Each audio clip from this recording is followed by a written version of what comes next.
Hey everybody, welcome back to the Court of Random Opinion. My name is Neidigh. This is my third and final stream, hopefully, of the morning. And I'm sorry I'm late, but I got distracted because I found a real live moron in the wild, and I wanted to play, but then he got really stupid really quick. Hang on. So this person's talking on Twitter about, one of the letter that Ryan and Blake filed to the judge last night. He says, something tells me only one of us has college-level classes about constitutional law and court proceedings on their resume.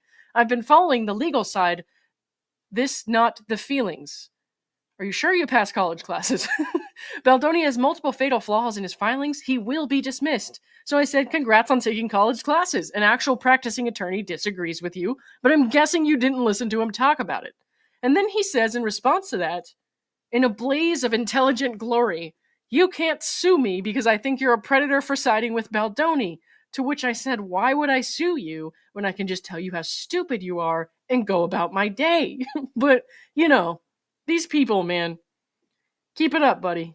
Congrats on your college classes, by the way. I'm guessing you didn't actually take any college English classes, because in his response to that... Hang on.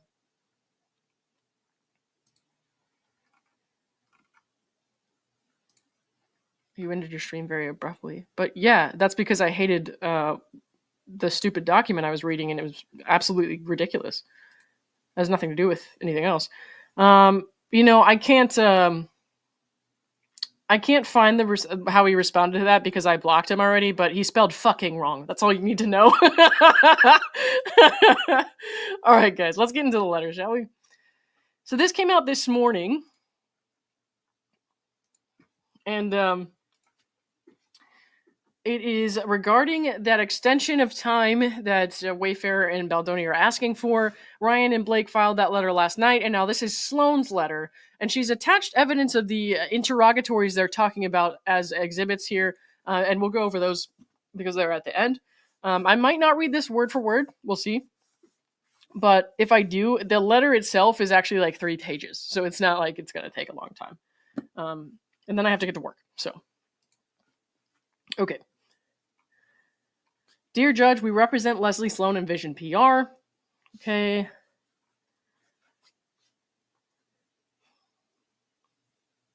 The Wayfarer party's request to extend the deadline to respond to interrogatory should be denied. Ms. Sloane and her company each served 8 identical interrogatory. I keep saying interrogatory. I don't know if it's interrogatory or interrogatory. Whatever, man. Requests on the Wayfarer parties. These requests seek basic information about the Wayfarer party's allegations, which would be quite simple to provide if the Wayfarer parties actually had a Rule 11 basis for their claims.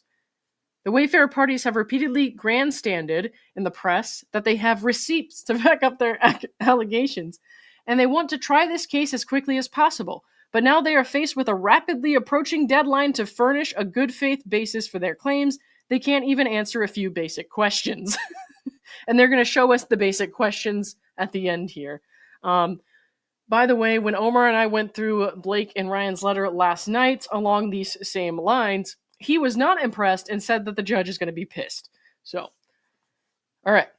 For instance, the Wayfarer parties are purportedly incapable of providing information like 1, the defamatory statements they're suing Ms. Sloane for, 2, the stories that she allegedly planted, 3, who they say she spoke to about the Wayfarer parties, and 4, any quantification of damages that are attributable to Ms. Sloane by virtue of apparently private conversations she had regarding Baldoni that were never published.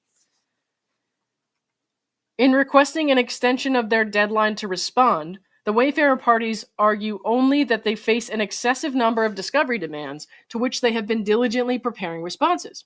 These bare assertions come nowhere close to the good cause standard required by this court. And this is where it gets me, because they're citing, again, this case, Furry Puppet Studios versus Fallout Boy. And I can't say Furry Puppet Studio and remain in a serious state of mind. Okay? All right. The Wayfarer parties do not, because they cannot, identify circumstances that were not foreseen at the time the deadline was set, nor do they specify why they could not have reasonably met the scheduled deadlines, why the requested time and not some lesser time is necessary, how additional time will contribute to the just, speedy, and inexpensive determination of the matter, or any prejudice they would suffer if modification is not made. As the Wayfarer parties themselves have argued, if their position is simply and implausibly that the Sloane parties' interrogatories exceed the scope of discovery permitted by Rule 26b1, then the Wayfarer parties can assert such an objection in formal responses, and the parties will meet and confer about the demands in compliance with your Honor's individual practices. The Wayfarer parties ignore the furry puppet standard. I'm sorry, I can't do it. They ignore the furry puppet standard. Did everyone catch that? Okay, got it. What is happening? They're harassing the judge now? No, they just want to talk about puppets, bro. All right. Anyways. Completely, even though your Honor's individual Rule 3A specifically instructs litigants to consult that case for a description of the good cause standard. In fact, Wayfarer makes a strikingly similar argument to the one that was rejected in Furry Puppet, arguing, without more, that they have been working diligently to prepare interrogatory responses. You said that already, lady. Letter at 1, see Furry Puppet. I just wanted to read that again. The Wayfarer party's inability to respond to 8 simple interrogatories is obvious. They do not have a shred of evidence against the Sloane parties, and there was never a factual basis for their invented storyline. If that were true, pot meet kettle, bitch. Alright. Indeed, the Sloane parties have zero involvement in the New York Times article that the Wayfarer parties have called the genesis of this entire action. As demonstrated by the Wayfarer party's own submissions, all Miss Sloane did was respond to a press inquiry about a story that Baldoni's team planted days, if not weeks, earlier. Miss Sloane's complete lack of involvement in the press coverage is unsurprising, given that she did not even know about Baldoni's harassment of Miss Lively as it happened. Okay, and there's a footnote here. It says, as the Wayfarer party's own submissions reveal, Baldoni's PR team began plotting against Miss Lively as of at least July 31st, and by August 4th, his publicist Jennifer Abel wrote that she wanted to plant stories this week of how horrible Blake is to work with. Okay, I don't know what furry puppet you're pulling that out of, but that's not what I read in their, submissions, so cool. Nice try, though. Okay. Whose furry puppet did you pull that out of? I cracked myself up. The Wayfarer parties have kept the Sloane parties in this highly publicized, damaging litigation for 5 months based on nothing more than misinformed conjecture, bluffing and blustering that they have more information about the things the Sloane parties supposedly did, but never disclosing or describing what evidence they have. I mean, These guys, all these parties are basically saying the same thing about each other, like, this is obviously proof that they don't have anything. I'm just like, alright, okay. The Wayfarer parties can no longer rely solely on the misrepresentations in their pleadings. It is time they support their claims in discovery. Okay. 2, the request to extend should be denied. Right. Request to extend the deadline to amend the pleadings is likewise unsupported without merits. Instead, the Wayfarer parties argue only that it is unlikely that the court will rule on all 4 pending motions to dismiss by April 18th, and they would like guidance from the court before deciding whether to move to amend. But it is well settled that parties are not entitled to an advisory opinion from the court informing them of the deficiencies of the complaint, and then an opportunity to cure those deficiencies. A party cannot wait to see how he would fare on a prior motion to dismiss before seeking leave to amend based on facts that were available before the motion was decided, which is precisely what the Wayfarer parties seek to do here. Right.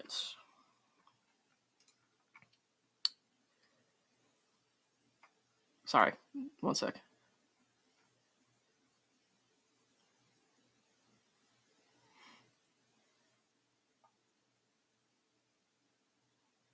I feel like I just lost my mind for a second there. I'm sorry.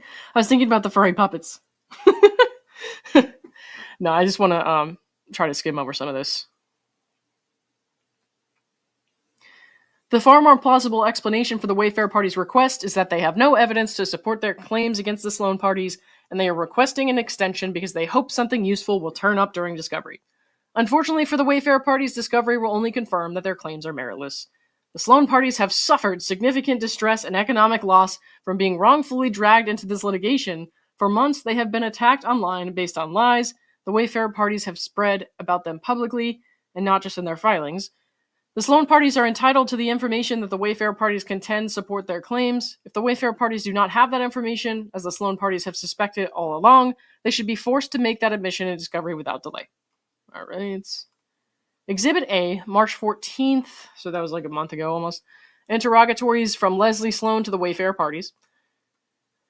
It's her first set. Leslie Sloane, by and through the undersigned attorneys, propound the interrogatories attached hereto to be answered under oath and in writing within the time and manner prescribed by law pursuant to the applicable federal rules of civil procedure. All right. Definitions. Wherever they hereafter appear, the following words and phrases have the following meanings. So she defines here agent shall mean any agent, employee, officer, director, attorney, independent contractor, or any other person acting or purporting to act at the direction of or on behalf of another. So you mean like Ryan Reynolds for Blake Lively? That's so awkward. All right. Employee includes a past or present officer, director, agent, or servant, including any attorney, associate or partner, or paralegal. Most of these are just like pretty basic.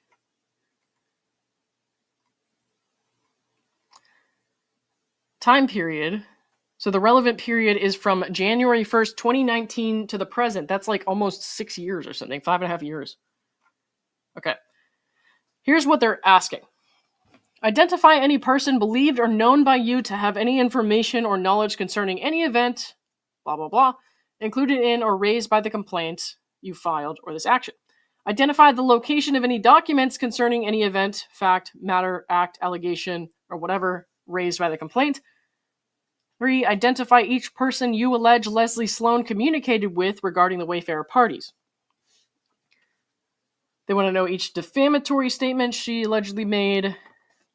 Identify each of the malicious stories portraying Baldoni as a sexual predator, as alleged in paragraph 8. Identify each journalist mentioned in paragraph 233 of your amended complaint, which states that Nathan started hearing from other journalists that Sloane was planting negative stories about Baldoni and was under the impression that Baldoni's camp had broken the truce. So they're just like including all of this to show this is what we're asking for, and if they have evidence of that, why wouldn't they produce it, I guess? Identify each of the stories critical of Baldoni, including that Baldoni was a sexual predator ahead of the film's release. Itemize and state the total amount of damages you claim resulting from the alleged actions of Leslie Sloane, and describe in detail how you calculated this figure. And then there's one more, I think it's Exhibit B, yep. Interrogatories from Vision PR to the Wayfarer parties, and I think it's pretty much going to be the same thing here. Yeah, these are the definitions. Time period's the same. Pretty much the same questions. It's just instead of Leslie Sloane, it's Vision PR. Okay. Yeah, I don't see anything new here.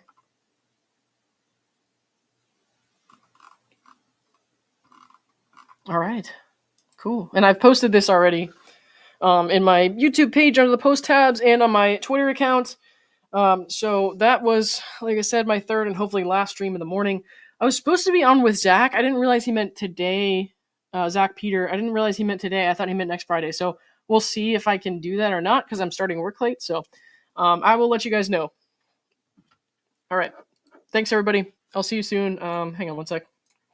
Brand, thank you for the 5. Now I'll have do in my head all day. Ma'am? What? I don't know what you mean by that, but thank you for the $5. Thank you, Bren. Appreciate it. All right. See you guys soon. Bye.